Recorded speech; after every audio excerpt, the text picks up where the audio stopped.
Welcome in, everyone. It is 3:30 on a Friday afternoon in Tigertown. I'm Jay Smith alongside Bradley Kendall. We've got the crew with Evan McDowell, the bear in the back, Scout in the corner running switcher.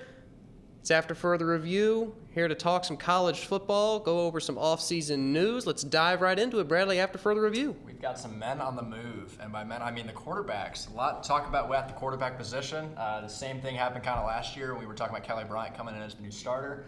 But we got some new faces and some old faces leaving. Why don't you tell us what the new updates are with the quarterbacks? Yeah, we had a couple guys transfer out of the program these last couple of weeks. Zerrick Cooper, obviously, he's going to Jacksonville State. He saw a little bit of action last season. He played in 7 games. He passed for 256 yards, had 2 touchdowns through the air, and he rushed for 18 yards on 10 carries. You know, coming out of high school, he had a lot of hype. He was ranked, I think, 7 dual threat quarterback in the country. He was coming out of Jonesboro High School in Georgia. He was a 4-star.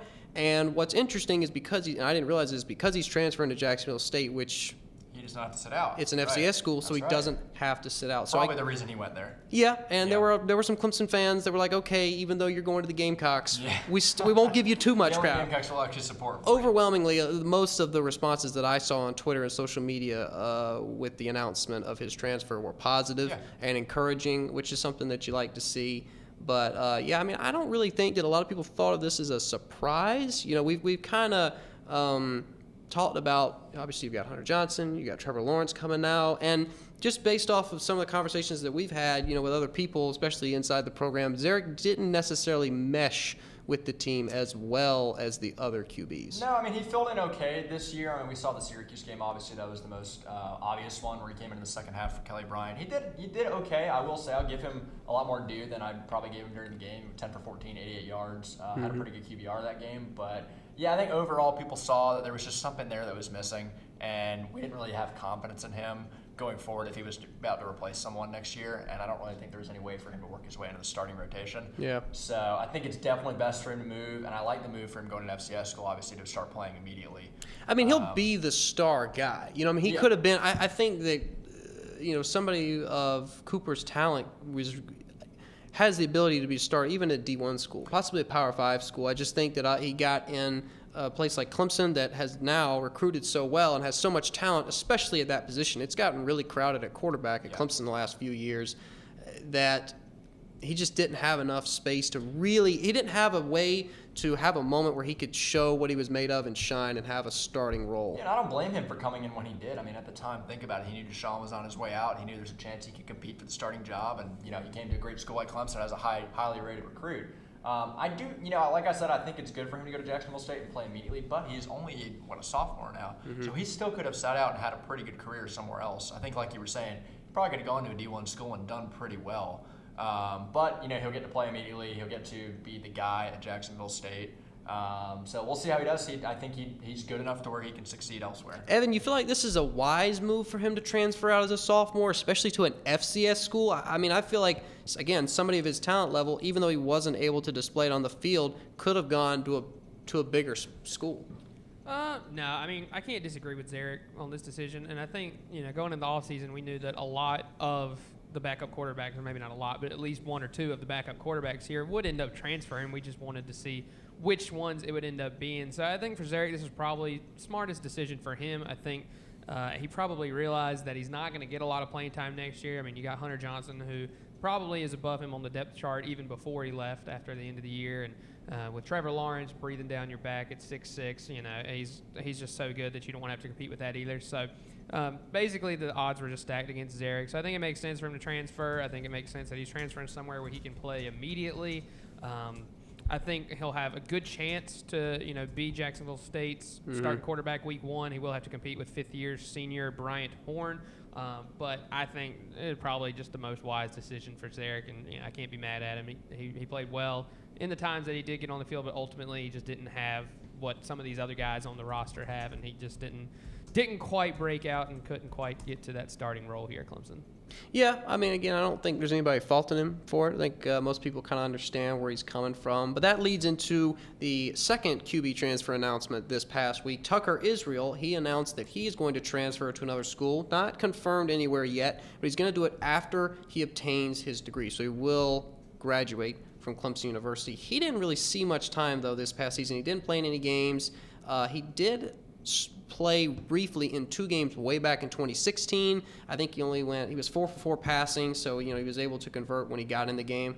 But really, I was looking at some of his stats, especially in high school, and he was amazing coming out of the state of Florida. I mean, he broke Tim Tebow's state record for touchdown passes in a single season. So he obviously showed remarkable potential. And really, last offseason, I was reading an article on TigerNet recently, and it was talking about how he was really in the middle of the QB battle last offseason, but then came down with an illness and just wasn't able to kind of catch back up to the other guy, obviously Kelly and Zarek Cooper. And then Hunter Johnson came in, and it just became – there just was so much competition. So I think that this is probably the least surprising of the two. Very not surprising at all. I mean, even below Zarek on the depth chart, this was obviously something that was going to happen. He finished the season 4 for 4, so didn't really mess up when he actually got to come in. But I know he's got a big fan club that's going to miss him here. Matthew Peterson was a big Tucker Israel fan, so I know he's going to miss him dearly. But I think he'll probably choose the same route you said after he graduates. He's going to move on. I could see him going, 1-year eligibility, maybe to a low D1, maybe even an FCS school, just to get some playing time and be able to say he played college football.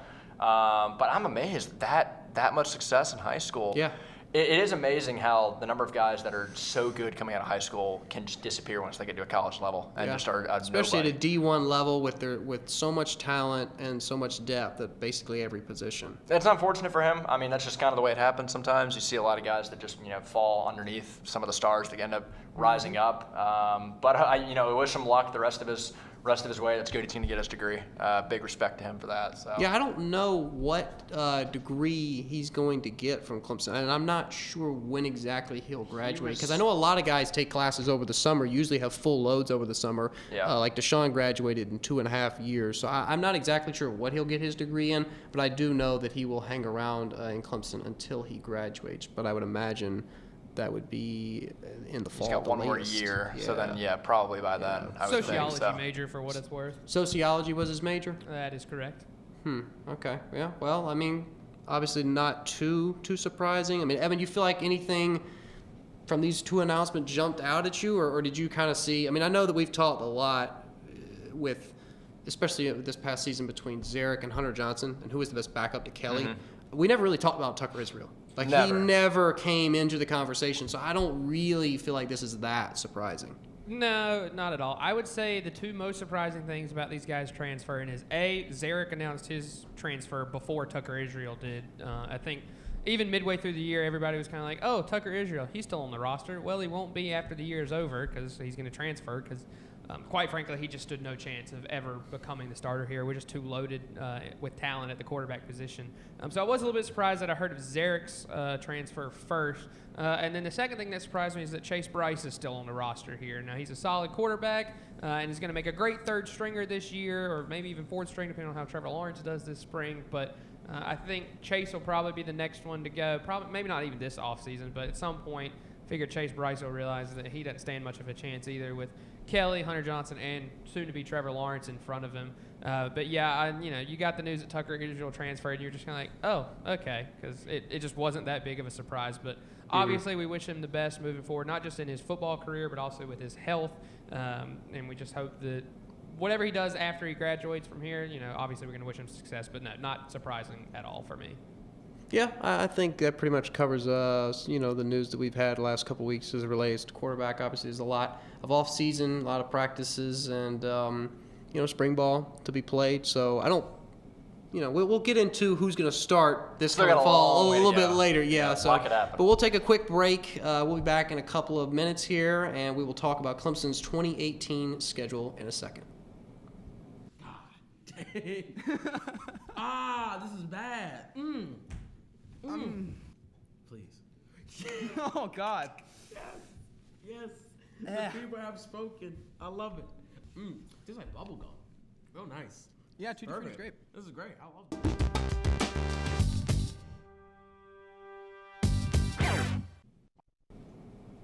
All right, welcome back. Now we'll dive into some discussion on Clemson's upcoming schedule for 2018. Go ahead, have it pulled up. Some notes just off the bat. We're playing 8 bowl teams from 2017, so pretty stiff competition. I know a lot of people when this first came out, because it's been out now for a few weeks. About a week or so, yeah. Everybody was like, oh, this is a weak schedule. Like, a lot of their home games are cupcake games, and some of the away games are not that tough. They do have A&M week 2, On the I road. believe. Little on the reunion road. with Jimbo. Yeah, that'll be a fun game to watch from a Intriguing matchup coaching for sure. perspective.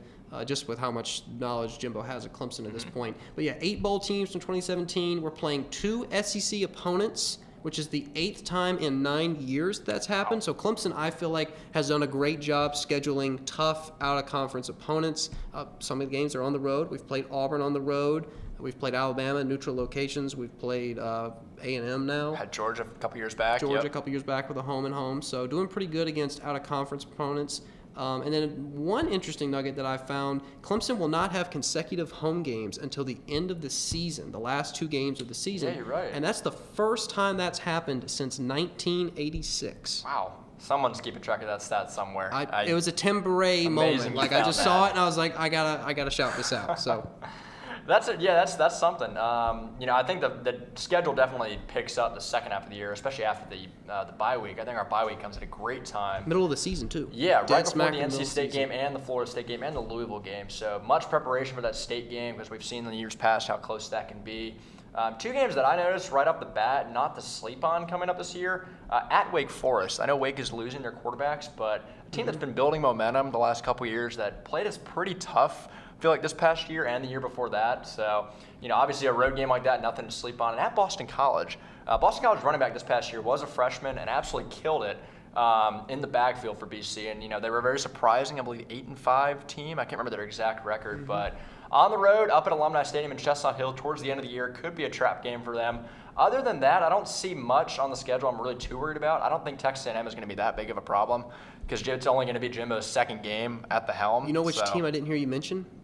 Florida State. Florida State. A Yeah. team that historically, in a road environment, is almost an impossible win for Clemson. And now we'll just have to see. We don't. Francois recently had some allegations come out against him, so if that. Yeah, now I did see that the whole deal with that. I saw that he was involved in a domestic violence, but from my understanding, he was just making the phone call to report it. Yeah, So I think his focus needs to be on healthy right now. Yeah, getting healthy. I don't know. And like I said, obviously that still hasn't all been sorted out, but it's amazing that for the first time in as long as I can remember, Clemson fans are not circling that Florida State game on the road with No. red ink and be like, this is a game we could lose. Yeah, I mean, even after the first couple weeks last year, we really weren't too worried about it, and it was close, but Clemson obviously showed they were the better team. But on the road, yeah, you're right, in Doak Campbell, that's always going to be a hard environment.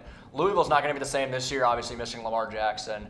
We played Duke for the first time in a long time for the South Carolina game, which will be fun for me personally, a little split ties there. But and then South Carolina obviously closed the year out. They do include on this particular website, they include the date of the ACC championship game, and I anticipate that will be part of our schedule coming up this season, hopefully. You would we'll hope. see how that You would goes. hope, So, yeah. Fellas, I hate to interrupt, but we got a little bit of breaking news back here in the production room, courtesy of Wyatt Street, showing me his email right now. This email sent out to all of anybody involved with the football media department here at Clemson. It is a press release from Tim Beret, and it says, longtime Clemson football communications director Tim Beret announced today that he will retire from his position on July 1st, 2018. Beret began his Clemson career as an assistant sports information director under Bob Bradley on September the 1st, 1978. So our Clemson Google, you better enjoy him while you can, because after July 1st, he will be stepping down. He will be involved, with the athletic department in a part-time capacity in terms of writing and broadcast assignments and other special projects. But as far as football SID, Tim Beret is retiring after July the 1st, and I just thought that was pertinent information. Wow. Yeah, That is something. that is amazing because he's been synonymous with Clemson, especially the Clemson football team, longer than any of us have been alive. I mean, almost as long as our parents have been alive. He's been here, and he graduated. He went to Notre Dame. He did. I believe graduated in '76, and then did he come straight here? Let's see. I'm looking up his bio right now on the Clemson Tigers official website. This is his 40th year with the Clemson Sports Communications Department. For 24 years, he served as the director. Let's see. 38 years of broadcasting Clemson basketball experience. He, obviously went to Notre Dame. We knew that. It doesn't have listed. Let's see. Oh, he first came to Clemson as assistant SID in '78 and was elevated to associate SID in July of 1980.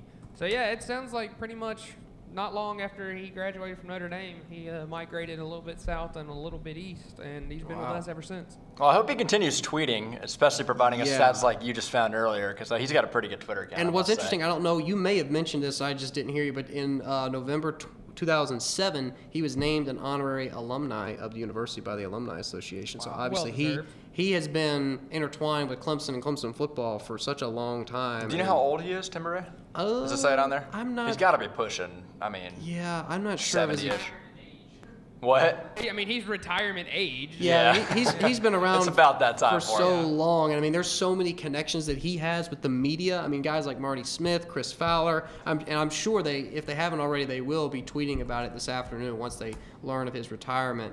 But just overall, it seems like just such a well-liked individual and somebody that's really represented the program well on the media relations side. Yeah, that picture with him with brown hair on there. I mean, that's a real throwback for you right Yeah, there. oh no, the picture Blurry, on the too. athletic website, it's got to be at least as old as I am. Probably since the website was first uploaded. All right, well, Sure. if we do some quick mental math, let's say he graduated in 75. That makes the math easy. That means he was born in, what, like 53-ish, maybe? So he's 70 years old. That's about the time, I think, to call it for him. So, I mean, he's done so much work over the years. You think he's done his due for the university, I would say. Yeah. But that's something that you never know what you're going to see when you're live on a show. Somebody Yeah, will tell you that. that's Appreciate Wyatt wow, for that, that's that info. Yeah. Awesome breaking news thing. But yeah, going back to the schedule, like I said, we were talking about Florida State being on the road, not really being a game that we're as worried about. I'm honestly really interested to see how we perform against NC State at home, which is the week before Florida Yeah. State, because we know how testy that game was last year. And then we also have Syracuse a couple weeks prior. That's a home game. So we've got two revenge games of sorts at home, which I think is a good thing for Clemson. I do like the fact that Georgia Tech is week 4, and we get them Get that out early. out yeah. of the way. Now, I do think having two road games, the two first road games being Texas A&M and Georgia Tech, that could possibly, present some challenges. Yeah, I mean, the Georgia Tech, while you say it is good to have it early, I know a lot of people are going to be talking about whether Trevor Lawrence needs to come in at some point. I mean, if Kelly struggles early, you wouldn't anticipate him to struggle against Furman or Georgia Southern. But especially that Well, Texas, would you not have a rotating QB system in the Furman game? I probably would for the Furman game, but once you hit the A&M game, I think that's going to be a real deciding, game where you could see a lot of fans start to turn towards, hey, let's get Trevor Lawrence involved here if Kelly really struggles on the road like that. Yeah, but then you're going to have a game. You're going to turn around and have another home game. You're going to have 2 cupcake home games to start off the season. Mm-hmm. So that's going to allow anyone who wants to go to a game in Clemson, the quarterbacks should be on full display. Like, we should be able to see 2 or 3 guys go into each of those games. You're right. A&M on the road, you want a consensus starter guy. Yeah. But I still don't have a problem with Dabo coming back the next week and being like, you know what, this is a week-to-week thing. Yeah, that's true. I mean, especially leading up to the Georgia Tech game on the road, I would hope that Georgia Southern game we can at least figure out what we're going to do the rest of the season. And I think at that point, you kind of have to make the decision going into the ACC part of the schedule, who's going to be your starter. It's nice this year because I know last year we had that whole, we've only got 1 week to prepare. We have a big meaty part of our schedule to start the season. We need to decide this real quick. And thankfully, Kelly was able to step up to the challenge. I personally think Kelly's going to ride it out. I don't think he's really going to struggle too much if we get anything like we did this year. I think he'll be the starter throughout the entire season, but you never know. Yeah. I mean, we'll get into more of that later, obviously. Yeah, there's a lot. Like I said, there's spring ball and there's all sorts of practices and stuff left before we get to the fall. Interesting, also though, is that all the games are on Saturdays. We don't have any. No that's Thursday great. games, no Friday games. That's very underrated. That's a very Oh, underrated. absolutely. Yeah, no, Yeah. I definitely think having that consistent, and then the fact that your bye week is right in the middle of the season, kind of helps you get into a rhythm. And because when you have a Thursday night game or a Friday night game, it just kind of throws you off a little bit. So. I know I said last year that noon game for Miami, they shouldn't make a big deal out of it, but you're right. The Saturday games obviously play a big role, especially week to week trying to heal, the 6 days in between games. That is huge. Any things stand out to you, Evan, based off this schedule? Any comments? I've got 2 games that I'm wary of. One of them I probably shouldn't be, and the other one I'm going to be wary about until the clock hits 0. The first of which is October the 6th at BB&T Field in Winston-Salem. We got a road game against Wake Forest the week before our bye week, and we're probably, as Clemson tends to do, I mean, we slipped up at Syracuse this past year, the week before the bye week. We look ahead, we see NC State, we see Florida State, we see Louisville coming up, and that scares us. And even though we have that bye week to prepare, I think we could probably, trip up on the road a little bit there in Winston-Salem. However, Wake Forest, I don't think is going to be good enough to overpower us even on an off night, but I could see us playing poorly on October the 6th. And then the main game that I am worried about is November the 10th in Chestnut Hill at Boston College, because that comes after our probably 3 out of the 4 most emotional games we're going to have. NC State at Florida State, Louisville at home, and then the 2 weeks after that, we got the back-to-back home games with Duke and South Carolina to round out the year. So I think if we're going to stumble and lose a game that we have no business losing, crazy things happen in Chestnut Hill. Again, I don't think Boston College is good enough to overpower us on an off night, but I didn't think Syracuse was last year either. So I'm watching out for Boston College on November the 10th. That one, if we don't lose leading up to that game, that could be the game that I think we would lose. Well, your co-host Ashley Hodge, I'm sure, definitely thinks that Boston College has a chance. I think she might be willing to pick them to actually win this year. Yeah, I mean, it's not a crazy. It's not ridiculous, no. Yeah, it's really not ridiculous. So I don't know. I think though the fact that it's pretty uniform, it is interesting though because it's the first time in a while that Clemson has not had consecutive home games, and we will have. It's just going to be the very end of the season. But yeah, I mean, some of our home games will start out with Furman, Georgia Southern, Syracuse. I would imagine those would be noon kickoff games. I don't see those being afternoon, definitely not evening games. So we may have to wait until NC State or Louisville to really get a night game in the Valley. I do think, though, that stretch around the bye week with Wake Forest on the road, then you got NC State at home, even Syracuse the week before Wake Forest, all should be pretty interesting matchups. Any final thoughts you got on the schedule for this coming year? I don't see more than one game I see us really, getting tripped up on. I would say one loss right now. Just looking at it, or it's still very early. I think at most we lose one game out of the schedule. But I could be wrong. Obviously, no one saw the Syracuse game coming last year. You said, Evan, that Boston College and Wake are both going to be tough games. I could see us losing even both of those. But overall, I think, it's people can say, oh, you're playing a couple FCS teams. The schedule's pretty weak as a whole. Mm-hmm. ACC's just a little bit down, I would say, right now. In terms of top to bottom, all these teams, Florida State's not going to be as good. Louisville's not going to be as good. We don't know that. That's the assumption. Yeah, I mean, that is the assumption. At first glance, you're glance. right. I mean, obviously, I don't hope to go into a hostile environment on the road with Tallahassee, but you're right. The safe assumption is that they'll be down this year, but we'll just have to see. We'll take another quick break. When we come back, we'll take some callers from the listening and watching audience. We'll be back after this.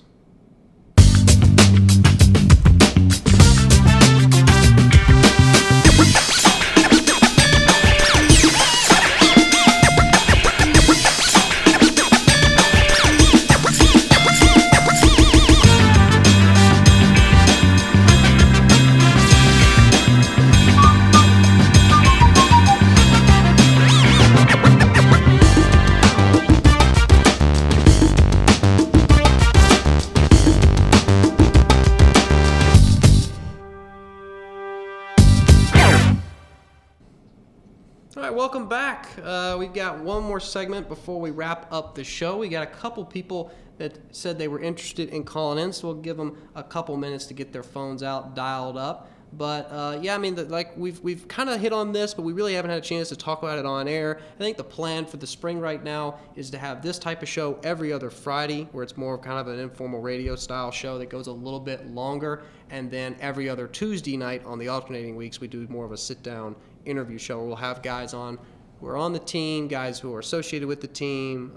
Get some inside access. Yeah, on, players, what it's like. trainers, video guys. So just kind of getting you an inside look at the program. But like I said, we should have a couple people that are interested in calling in. We'll give them a second, though, to get the phones out. We got Jackson on tap, and I know Landon will probably be mentioning some Wisconsin football. Yeah, we might be talking some Big Ten here in a minute. And he's got a lot to talk about. I mean, I know right off the bat, the Big Ten was 8-1 in bowls this year. They did so very well in ending bowls. this season on a very high note. And looking pretty strong. I mean, I know Wisconsin's pretty highly ranked in some of the early preseason polls next year. So he's got a lot to look forward to there. Obviously, we do as well. Mm-hmm. I saw there was one poll we were actually rated above Alabama, and I know some people were a little bit upset about that. Yeah, I did see that Clemson was preseason number 1 in a couple different polls. I don't really but believe in You want preseason Sports polls. Illustrated's way too early top 25? Well, we got Landon calling in, so we'll go ahead and connect with Landon. Landon, can you hear us? Yes, sir, I can. All right. Can you tell us what were you calling in about Wisconsin? I'd assume. Yeah, kind of just on, you kind of about touching on the whole bowl season and Big Ten being so dominant, I guess. Mm-hmm. I'm really not a person who goes for I've always hated people who want their conference to do good. I've always been a believer in going against your conference, but that could be my NFL roots. Always hating the Bears, the Vikings, and the Lions, being a Packers fan. Yep. So seeing the Big Ten be so successful was nice because it kind of shows people that the Big Ten is legit and that there are some good teams in it, but at the same time, it's bittersweet to see all the teams that I've grown up disliking win. So yeah, I mean, I definitely get that point. I mean, obviously, you never want your rivals. I think Clemson, we have our fair share of rivals in the ACC, but we also have rivals like Georgia, South Carolina that are outside of the conference that we don't play on a regular basis. Yeah, and teams like Wisconsin don't really have that. All our rivals are really within our conference. So. I mean, the way that I'd look at, I mean, like the Big Ten, they won impressively. I mean, every bowl game they were in was against a Power 5 team.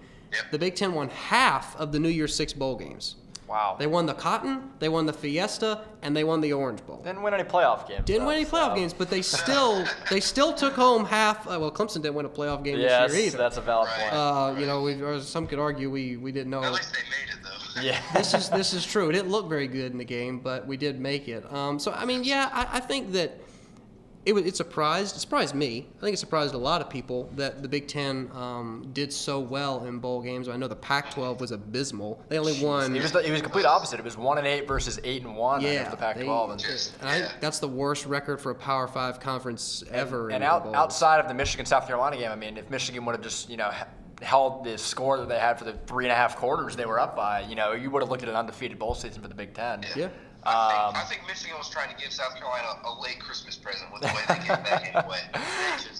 They threw it down the toilet. Yeah, I'm surprised after the Jadeveon Clowney hit, they weren't out for more revenge after that. Yeah, that was the first time those teams had met since that game, and oh my that got replayed every Twitter feed every was 10 seconds, full of that, and all the people that you and I know, Landon, that are going to USC. That was all they were crowing about for a week after that game. Oh gosh, it was. I wanted to stop looking through Twitter after I saw it so many times. Yeah, but going back to what you're saying about, I know we mentioned the Big Ten didn't make the playoff and all that, but how strong they were outside of that, I think just showed, as a conference, they've really surprised a lot of people with the number of teams that they have had. Even some of the mediocre teams like Iowa that have shown up on like a national stage, and they kind of did the old SEC formula. They would just beat each other up. That happened a lot with Ohio State and Penn State. Michigan State crept in and made some teams a little unhappy. Wisconsin obviously finishing pretty strong. Looking at Wisconsin's schedule next season, looks, pretty favorable right now. They do have at Penn State, which will be tough, and at Michigan. But I know you guys got Jonathan Taylor coming back. Is Hornibrook, did he graduate, or is he still there? No, he was only a sophomore this year. So, oh, wow. And he's not making any NFL rosters anytime soon. So. He's got no reason to leave. Got to figure out. I'm interested to see how he does this offseason now that he realizes, wow, I can really take my team to the next level. And if he performs, Jonathan Taylor is going to run the ball. He's not going to be stopped. It's going to be tough. He's a Heisman. I guess he's a Heisman frontrunner now, but I even put him as an underdog this year. People weren't really saying his name that much, and he had an outstanding season. So if we can carry that into next year, and Hornibrook throws a lot better than he did this year, I think we could be a playoff team. So. Yeah, I think that you've got the pieces in place to be a playoff team. Yeah. I really do. I know that there was a lot of talk about, because obviously Alabama won the national championship again this year, and, kind of sitting back and looking at Saban's national championship teams and who he's played national championship games. The only team that he's lost to in a championship was Clemson 2 years ago at Deshaun, and obviously Deshaun was, I think, the best player to come through Clemson. Maybe the guy that was going to be bad. Yeah, one of the best players that's probably ever faced Saban. And really what's interesting in looking at Saban's teams, a lot of people were kind of critical of Hurts and how he performed. And I feel like that the way Saban approaches the quarterback position is more of it is a liability rather than a strength. So he's more worried about a guy that'll manage the game more so than he is looking for a guy that will make crazy plays like Deshaun would at times. Yeah. And that works for you until you go up against a team with a guy like Deshaun. I almost equate Wisconsin to Virginia basketball. I don't know if you know much about college basketball. I know Wisconsin's struggling this year, but it's all about their system, and they like to keep the game close. keep it low scoring, and it works for them the majority of the time. Just so happened to see a JT Barrett come through and was able to break through and put their team over the edge. And when you look at that game, it really came down to our defense gave up 3 or 4 big plays. Other than that, we stopped them. I mean, there was an 80-yard touchdown pass, something like that, a huge touchdown run. It was small plays like that where our defense wasn't focused, and that kind of got us out of the game. So. Yeah, and y'all ended the season obviously on a strong note against Miami. I think that was the type of team that Wisconsin really wanted to play, a not very high-scoring team that they could really control the game defensively with. Evan was at that game. Evan was there. I mean, he saw it first. I don't know how well Evan can hear our conversation or if he can come in over the speakers in here and talk to you. But Evan, you were at that game for a whole week, right? Yeah, no, I stayed at the Wisconsin team hotel at the Trump National Resort at Doral, I think is what it was called. I was at the Wisconsin team hotel the whole week leading up, did a lot of hospitality for a lot of the team employees, things of that nature, and was at the game until halftime, watched the second half of it at the hotel. So it was a lot of fun to get to know those guys and to get to be around them, and they played really well despite, Miami's hometown, favoritism, and obviously more Miami fans were there. But I think they look really solid, and if they can keep up the level of play that they had all throughout this year, I don't see any reason why they can't finally crack the playoff next year. Yeah, I like I said, I think they've got a great shot. They're just one issue right now is Hornibrook, and I mean, I think we've seen teams make it to the national championship with less than stellar quarterbacks. Cough, Jalen Hurts. Yeah, exactly. So we know it's doable. It's just a matter of Wisconsin putting all the pieces together and playing well in the games that matter. Because I mean, we've seen that obviously now if you're, I guess anybody would know that you don't really have to win your division. You don't have to win your conference. You don't have to do anything. You just have to win a couple games just and win a don't couple lose of by games. 31. Exactly. So I think if you're sitting at the end of the season and you're a one-loss team, even if you're not in your conference championship, if the stars align, you can still make it into the playoff. And I think we can all agree the reason that Alabama beat us is because Wisconsin did beat Ohio State. So we were a little disappointed that we didn't get to play Wisconsin. But. Yep. All right, Evan, or Landon, thanks for calling in. We appreciate taking your call. Yeah, man, no problem. All right, have a good one. Thanks. Yeah, bye. We may have Jackson's one more caller. Desperate. He mentioned Jonathan Taylor being a Heisman frontrunner. Here's your USA Today top 10 Heisman frontrunners as of right now. Number 1, Bryce Love, Stanford running back. Jarrett Stidham, Auburn quarterback. J.K. Dobbins, running back at Ohio State. Jalen Hurts, Alabama quarterback. Trace McSorley at 5, Penn State quarterback. Number 6 is Jonathan Taylor. 7, Jake Fromm. 8, Khalil Tate, the quarterback at Arizona. 9 is Kelly Bryant. If he can improve his stats, that would solidify his case. And then number 10, defensive tackle out of Houston, Ed Oliver, who we all remember as the 5-star recruit to be the first one to not go to a Power 5. All right, wait, we got Jackson on the line now. Sorry to cut you off, Evan, but we had to pick up his phone call. Jackson hung on for a few seconds. You can hear us, right, Jackson? I can hear you, yes. Okay, perfect. Go ahead and shoot your question. What changes do you think will be happening in the secondary this year with the Ryan Carter and Van Smith leaving? Who do you think will step up and take their place? Ooh, that's I tell you what, out of all of the units on Clemson's team, I know the secondary probably the least. So you of course picked that. I know you know a lot more about the depth of our team than we do. But you said Ryan Carter and Ben Smith are both lead. I was really surprised Van Smith left. I really was. He was a decent player, but he was no Mackenzie Alexander. He was no top 3 round draft pick. I feel like he could have benefited from coming back. But you saw Javon Curse and T.J. Green go after our freshman year, so. That's true, and you see where they are now playing special teams. So yeah. You would hope he would have learned something from that. Alexander is T.J. plays safety some for the Colts. He was like a second-round draft pick. That's true. He hasn't done much since he's been there. I'm looking at let me see the depth chart for next year. So Ryan Carter's gone. We have got Marcus Edmond, I believe, is coming. Did he graduate? He graduated, right? He graduated. Let's see. We've got A.J. Terrell. I don't know if you know much about him. And then Mark Fields will be. Who's a senior? Mark Fields is a senior. He's a senior now, right?